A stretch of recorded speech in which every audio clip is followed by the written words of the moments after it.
Olá, alunos da EJA oitava etapa, sejam muito bem-vindos a mais uma aula de Geografia. Eu sou o professor Wilson do Nascimento, do componente de Geografia, e eu vou dar andamento às nossas atividades. Vamos verificar o objeto de conhecimento da nossa aula. Aula de número 18, e ela tem como objeto de conhecimento diversidade ambiental e as transformações nas paisagens na Europa, na Ásia e na Oceania. Detalhamento desse objeto de conhecimento. Questão ambiental, uma questão mundial, o efeito estufa e o aquecimento global. Feita a apresentação do objeto de conhecimento, bem como do seu detalhamento, a gente vai dar início à nossa aula.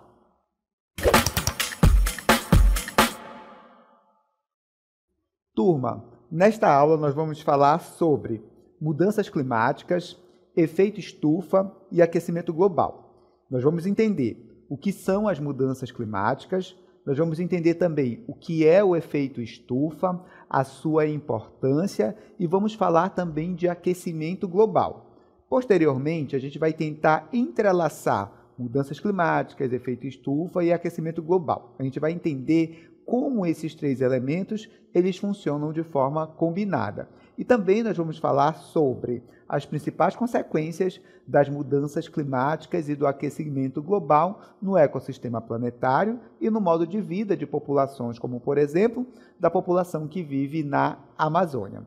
Bem, nós vamos por etapas. Primeiramente, eu quero definir aqui com vocês o que são essas mudanças climáticas que a gente tanto fala nesse contexto que nós estamos a vivenciar. Acompanhe aqui comigo. Então, olha, a gente pode dizer que as mudanças climáticas, elas são alterações significativas e duradouras nos padrões do clima da Terra. Então, o que nós estamos vivendo quando nós falamos de mudanças climáticas?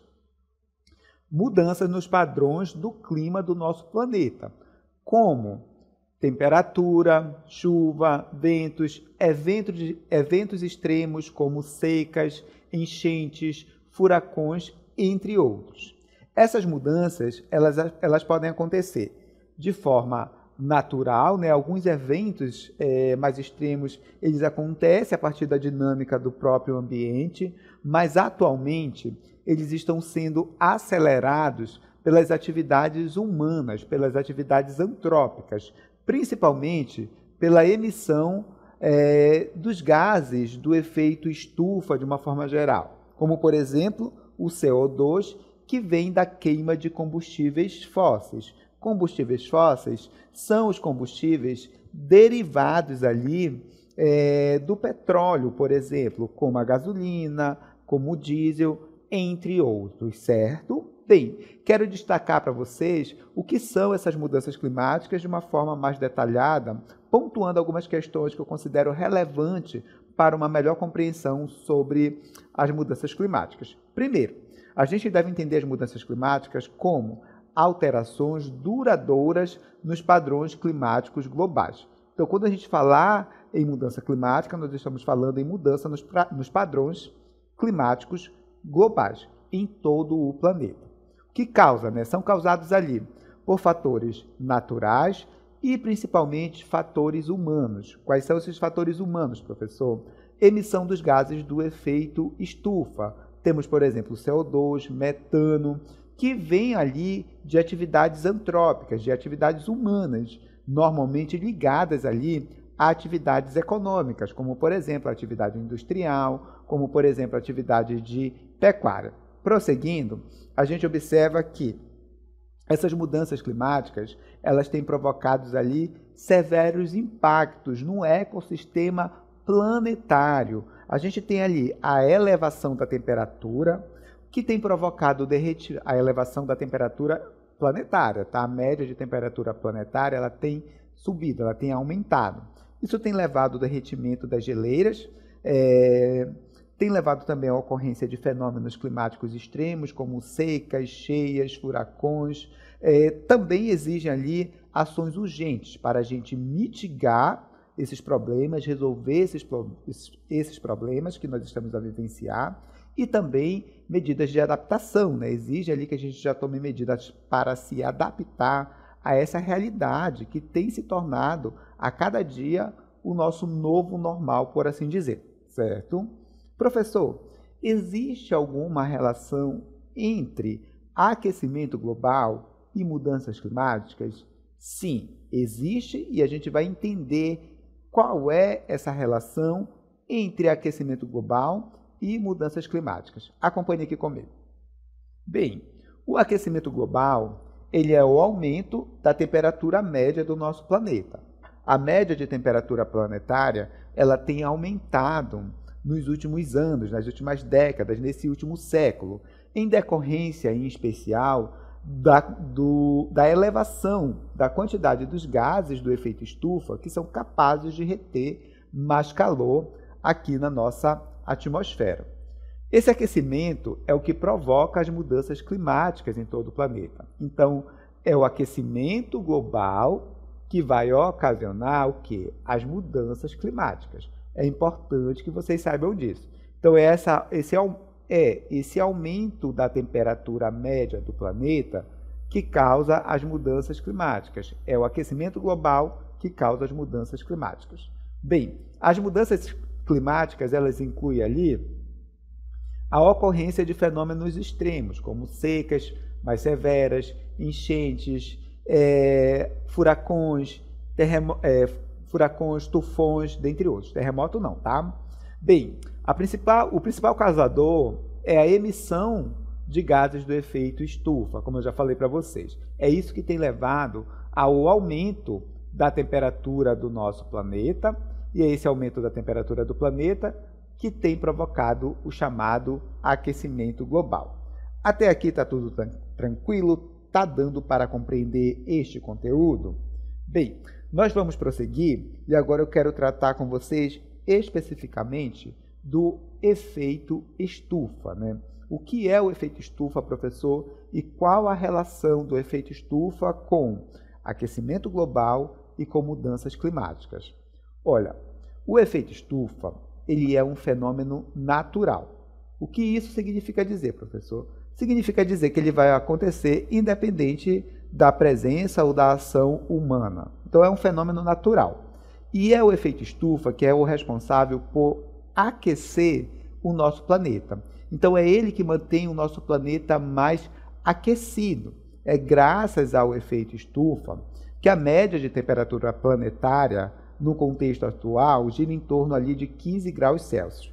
Se não fosse o efeito estufa, essa média de temperatura do nosso planeta seria de menos 18 graus Celsius, certo? Então, nosso planeta seria muito frio e, muito provavelmente, a vida como a gente conhece não existiria, né? Então, a vida como a gente conhece hoje não seria dessa forma, né?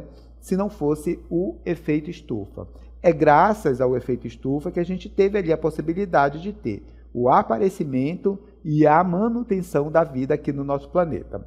Nós temos uma camada de gases, os chamados gases do efeito estufa, que são responsáveis ali por reter esse calor e manter o nosso planeta aquecido. E daqui a pouco eu vou explicar para vocês, através de uma imagem, como é que essa retenção de calor aqui na nossa atmosfera acontece com a ajuda dos gases do efeito estufa, certo?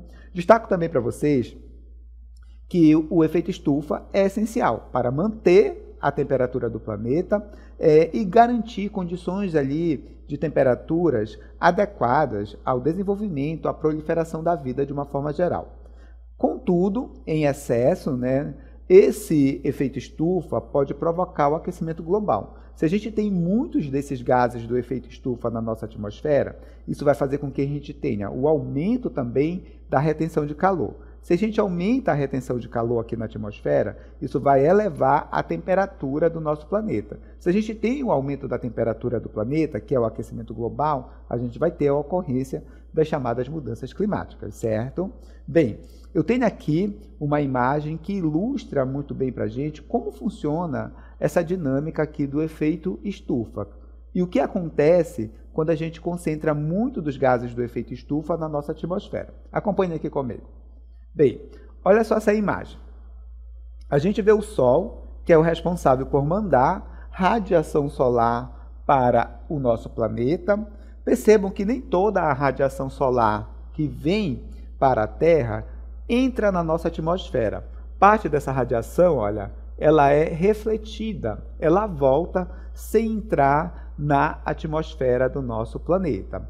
Mas tem uma parte que entra, olha, essa radiação que entra, ela chega, passa pela nossa atmosfera, chega até a superfície, atinge aqui as montanhas, a superfície de uma forma geral, as áreas urbanas. Então essa radiação, ela é absorvida pelos corpos que aqui estão, montanhas, rios, oceanos. Essa radiação absorvida é transformada em energia infravermelha. E essa energia infravermelha é o calor que a gente conhece, certo? Então, a energia solar é transformada em energia infravermelha a partir da absorção pelos corpos, pela superfície aqui, montanhas, oceanos, florestas, e aí a gente tem um calor. Parte desse calor ele vai sair da nossa atmosfera, mas uma parte vai ficar. E ela vai ser retida graças a essa camada aqui dos gases do efeito estufa, que é o que vai reter o calor aqui na nossa atmosfera, deixando o nosso planeta mais aquecido, com uma temperatura boa para o desenvolvimento da vida. Até aí está tudo bem, não tem nenhum problema. O efeito estufa ele é extremamente benéfico, ele é muito bom.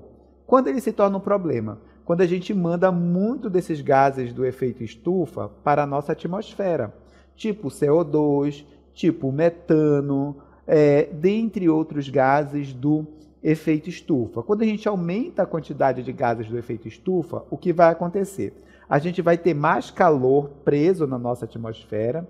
Se esse calor ficar preso na nossa atmosfera, a gente vai ter o aumento da temperatura. E se eu tenho um aumento da temperatura do planeta, eu tenho aquecimento global. Se eu tenho aquecimento global, eu tenho também as mudanças climáticas. Até aqui tudo tranquilo? Vocês devem estar se perguntando, professor, quais são os gases do efeito estufa? Eu tenho aqui alguns gases do efeito estufa que nós iremos analisar e compreender também a origem desses gases, de onde eles vêm.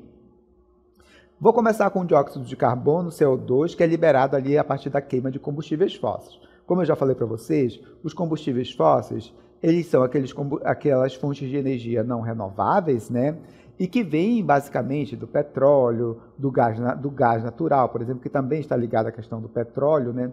Então, esses combustíveis fósseis, de uma forma geral, quando eles são queimados, eles liberam para a atmosfera o CO2.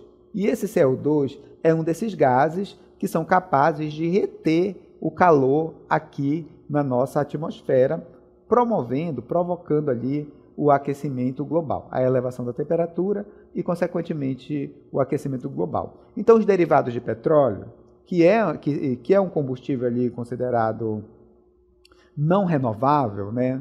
E é um combustível fóssil também, a gente tem a gasolina, a gente tem o diesel, a gente tem o querosene de avião.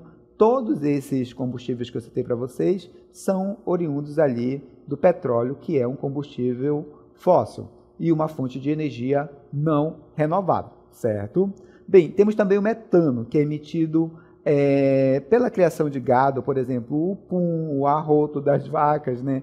Contribui também para que a gente tenha uma maior quantidade de gases do efeito estufa na atmosfera, como, por exemplo, o metano, e isso, obviamente, contribui também para que a gente tenha ali o agravamento do aquecimento global. O óxido nitroso também, que vem do uso ali de fertilizantes e queima de biomassa. Prosseguindo, nós temos também os gases fluorados, né? O CFC, o HFC. Esses gases eles são usados ali em refrigeradores e aerossóis de uma forma geral, com alto potencial para ali o aquecimento do nosso planeta de uma forma geral. Vou repetir quais são ali os gases fluorados, né? O CFC e o HFC. E o vapor d'água, do ponto de vista físico-químico, né, ele não é um gás em si. E também não é tão ruim. Mas quando ele é em excesso e combinado com esses outros gases, né, ele acaba contribuindo também para aumentar ali a camada dos gases do efeito estufa, e isso contribui, obviamente, para a elevação da temperatura do planeta, para o aquecimento global e também para as mudanças climáticas, né? Bem, então apesar do vapor d'água não ser algo ruim, mas quando combinado a esses gases, ele ajuda ali, potencializa a retenção de calor aqui na nossa atmosfera. Caso não tenha ficado tão claro a explicação sobre mudanças climáticas, aquecimento global e efeito estufa, eu tenho aqui um vídeo, uma animação que ilustra muito bem o que é o aquecimento global, o que é o efeito estufa, bem como as mudanças climáticas. Acompanhe aqui comigo. Você sabe qual a relação entre efeito estufa e aquecimento global? O efeito estufa é um fenômeno natural que mantém a Terra aquecida o suficiente para a vida. Ele ocorre quando gases presentes na atmosfera, como CO2 e metano, retêm parte do calor do Sol, impedindo que ele escape totalmente para o espaço.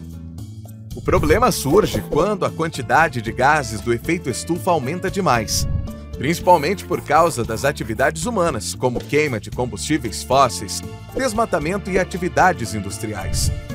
Esse excesso de gases faz com que mais calor fique preso na atmosfera, provocando o chamado aquecimento global, o aumento da temperatura média do planeta.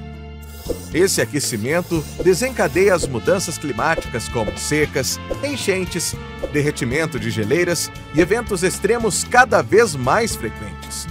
Ou seja, o efeito estufa em equilíbrio é essencial, mas quando intensificado, é a principal causa do aquecimento global e de seus impactos no planeta. Deu para compreender melhor a partir desta animação, né, o que é ali o aquecimento global, o que são as mudanças climáticas, o que é o efeito estufa. Então ajudou bastante nessa compreensão.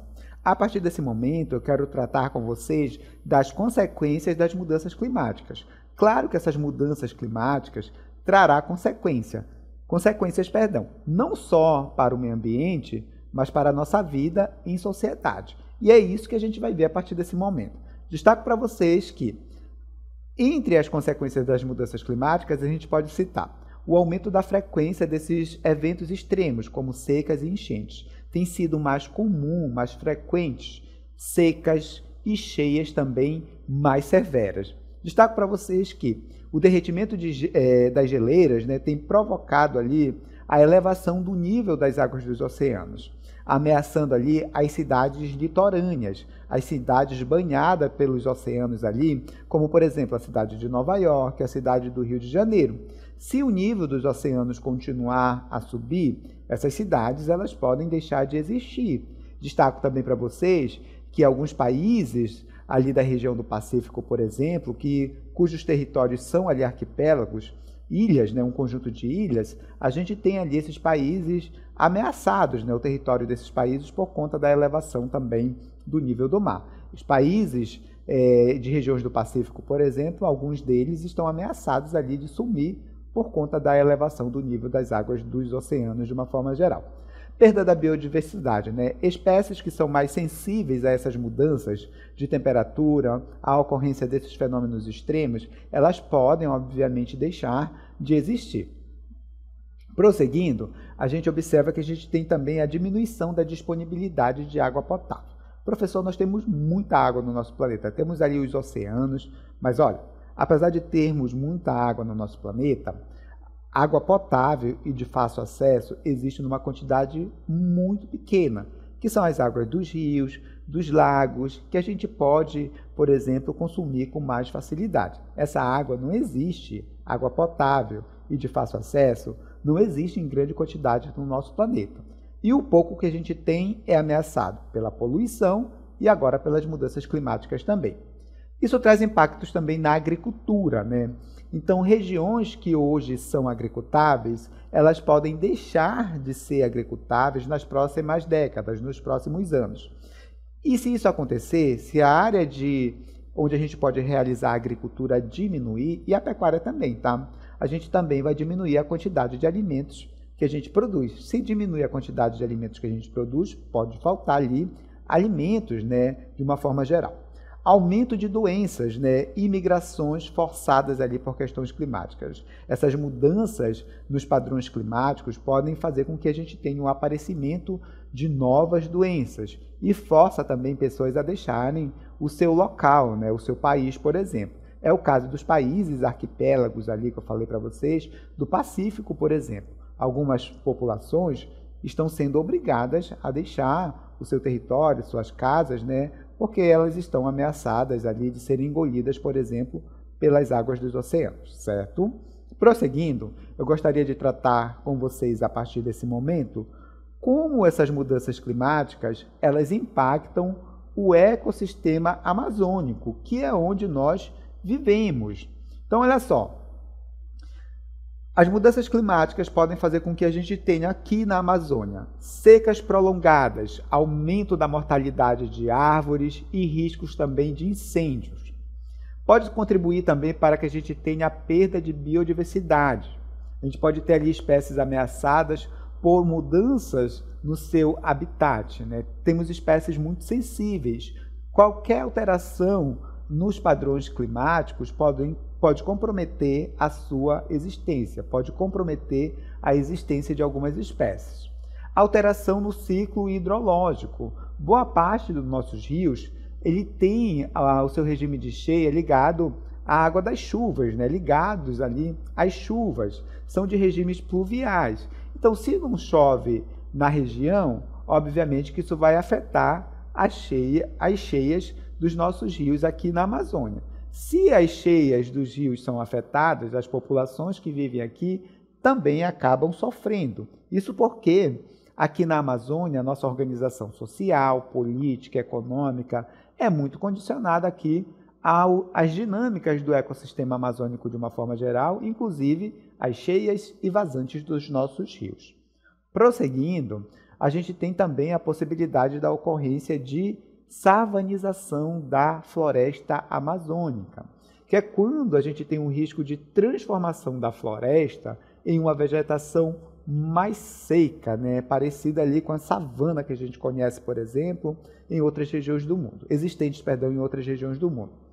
Emissões de CO2. A floresta, ela serve como um sumidouro de carbono, né? Parte da floresta retém muito carbono. Se você destrói a floresta, você vai liberar esse carbono que a floresta retém, esse CO2, né, para a nossa atmosfera, contribuindo para o aquecimento global. E aqui eu tenho uma imagem bem ilustrativa de como essas cheias e vazantes aqui na Amazônia, elas acontecem, né? Então eu tenho aqui de um lado, a gente tem a cidade de Manaus aqui num período de cheia, a gente observa que o centro, né, ele está tomado ali pelas águas do Rio Negro, né, isso dificulta o comércio, o deslocamento de pessoas. E aqui a gente tem, na área próxima, essa que a gente viu, a região de Porto, ali de Manaus, no período de vazante, no período de seca, afetando a navegação, afetando o embarque de mercadorias também. E é importante a gente destacar aqui que o nosso modo de vida aqui na Amazônia, ele é condicionado, ele é influenciado pelas dinâmicas do ecossistema amazônico. Então, a nossa organização social, política e econômica, elas dependem ali das dinâmicas do ecossistema amazônico. Se as cheias e vazantes elas são mais intensas, isso pode afetar toda a nossa vida aqui na Amazônia. Prosseguindo, a gente vai ver agora como o regime de cheias e vazantes dos rios na Amazônia, eles afetam ali, eles são, caracterizados. Olha, a gente tem aqui a maioria dos rios da Amazônia com regime pluvial. Então, se o regime é pluvial, a água ela vem ali das chuvas, certo? Bem, então se não chove, a possibilidade de a gente ter a cheia desse rio reduz muito, né, para quase zero.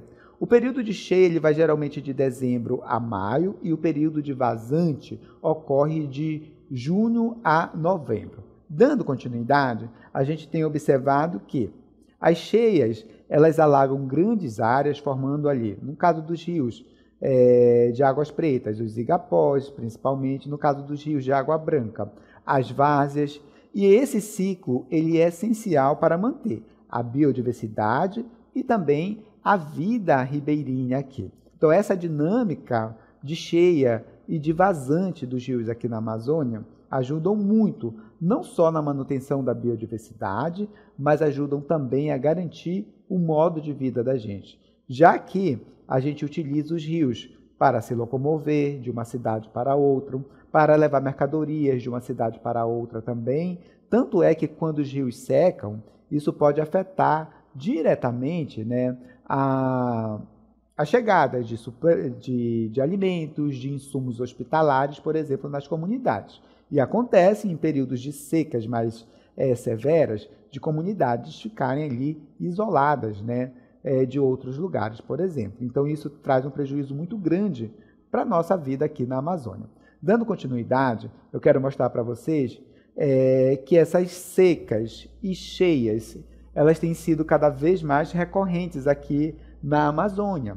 E aqui eu tenho as 3 maiores cheias registradas aqui no Rio Negro.